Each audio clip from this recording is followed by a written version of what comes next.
नमस्कार सगळ्यांना, ओम साईराम. तर आज आपण इथे डिझायनर स्लीव्ज अटॅच कशी करायची ते बघणार आहोत. तर बघा, या स्लीव्ज डिझाईनचा व्हिडिओ मी चॅनलवर अपलोड केलेला आहे. तर तुम्ही पाहिला नसेल तर त्याची लिंक या व्हिडिओच्या डिस्क्रिप्शन बॉक्समध्ये मी दिलेली आहे. तर तुम्ही तिथे जाऊन ही सुंदर अशी स्लीव्ज डिझाईन रेडी करू शकता. तर बघा, आपल्याला सगळ्यात आधी आपले साईड पार्ट जे आहेत ते एकदम सरळ रेषेत आलेत का नाही ते एकदा चेक करून घ्यायचे. याच्यामुळे आपले काखेतील जी शिलाई असते ते खालीवरी होत नाही. त्याच्यामुळे हे आपलं एकदम परफेक्ट आहे का नाही ते चेक करायचं आहे. बघा, इथं परफेक्ट आहे. त्याच्यानंतर मुंड्यातील मापही आपले एकदम परफेक्ट आहे का नाही बघायचे. पाठीमागील मुंडा आणि पुढील मुंडा याच्यामध्ये गॅप आहे का नाही तो बघायचा आहे.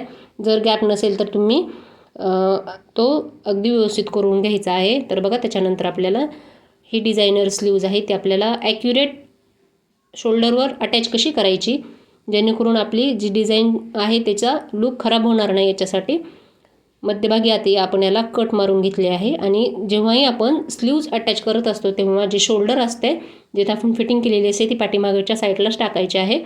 कारण त्याच्याने आपले शोल्डर उतरत नाही. शोल्डर न उतरण्याचे हे एक खूप महत्त्वाचे कारण आहे. तर बघा, बाहीचा मध्य काढून आपण सुरुवातीला एका साईडला बाही जोडून घ्यायची आहे. कधीही डिझाईनची बाही असेल तेव्हा आपल्याला शोल्डरच्या मध्यभागी जोडून नंतरच दोन्ही साईडला आपल्याला जोडून घ्यायचे आहे. बघा, अशा पद्धतीने सुरुवातीला आपण एक साईडची जोडून घेतलेली आहे.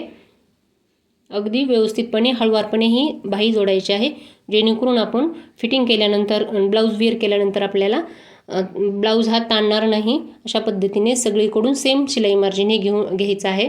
तर बघा, हे पूर्ण आपली बाही जोडून घेतलेली आहे. एकदम ॲक्युरेट अशी शोल्डरवर डिझाईन आलेली आहे. कधीही आपण बाही जॉईन करत असताना किंवा ब्लाऊजचे कोणतेही पार्ट जॉईन करत असताना डबल शिलाई आपल्याला द्यायचीच आहे. हे बघा, एकदम शोल्डरवर प्रॉपर अशी आपली बाही व्यवस्थित बसली आहे. तर बघा, त्याच्यानंतर आपण आता तुम्हाला फिटिंग कशी करायची ते दाखवते. इथं पाहू शकता तुम्ही, दोन्ही खालची आणि वरची शिलाई दोन्ही अगदी बरोबर शिलाईवर शिलाई आली आहे. याच्याने आपली काखेतील फिटिंगची लाईन ही खालीवरी होत नाही. तर बघा, आता मी फिटिंग कशी करायची ते तुम्हाला दाखवते. अशा पद्धतीने जर तुम्ही फिटिंग केली तर तुमचा ब्लाऊज हा एकदम प्रॉपर बसेल आणि फिनिशिंग ही खूप सुंदर येईल.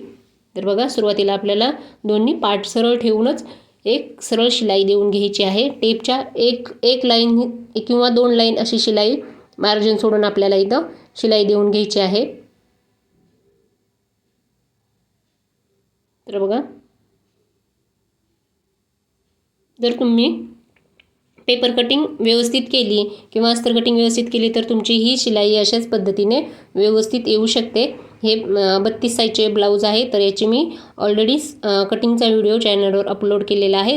तर त्या व्हिडिओची लिंक मी या व्हिडिओखाली डिस्क्रिप्शन बॉक्समध्ये दिलेली आहे. तिथे जाऊन तुम्ही अशा सोप्या पद्धतीने 32 साईजचे 3 पीस प्रिन्सेस कटचे कटिंग करू शकता. त्याच्यानंतर बघा, हे पूर्ण आपले स्टिचिंग झाली आहे. आता आपल्याला हे ब्लाऊज पलटी करून घ्यायचं आहे आतमधल्या साईडला. आणि आपल्याला याच्यावरून दोन्ही याच्यावरून दाब शिलाई देऊन घ्यायची आहे. बघा, अशा पद्धतीने तुम्ही इथे पाहू शकता, आतमधल्या साईडला ही आपली एकदम प्रॉपर अशी फिनिशिंगमध्ये फिटिंग आलेली आहे आणि शिलाई आपली अगदी व्यवस्थितपणे दिसत आहे.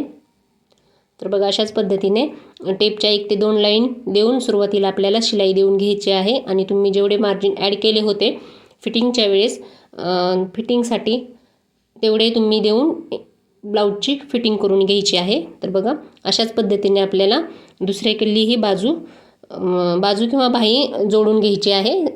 पहिल्यांदा बाहीचा सेंटर काढून ही बाही जोडून घ्यायची आहे. हे बघा, अशा पद्धतीने पूर्ण एकदम प्रॉपर अशी फिटिंग आपली आलेली आहे. तर बघा, अशा पद्धतीने ही बाही आपल्याला जोडून घ्यायची आहे. तर बघा, ब्लाऊजचा मी पूर्ण तुम्हाला फायनल लुक दाखवते. बघा, किती एकदम सुंदर आणि प्रॉपर असं आपल्या दोन्ही बाह्या जोडून झालेल्या आहेत. त्याच्याने आपल्या ब्लाऊजचा लुकही खूप सुंदर आलेला आहे. जर तुम्हाला माझे व्हिडिओ आवडत असतील तर चॅनलला सबस्क्राईब करा, लाईक करा आणि तुमच्या इतर मैत्रिणींना शेअर करा. व्हिडिओ पाहिल्याबद्दल खूप खूप धन्यवाद.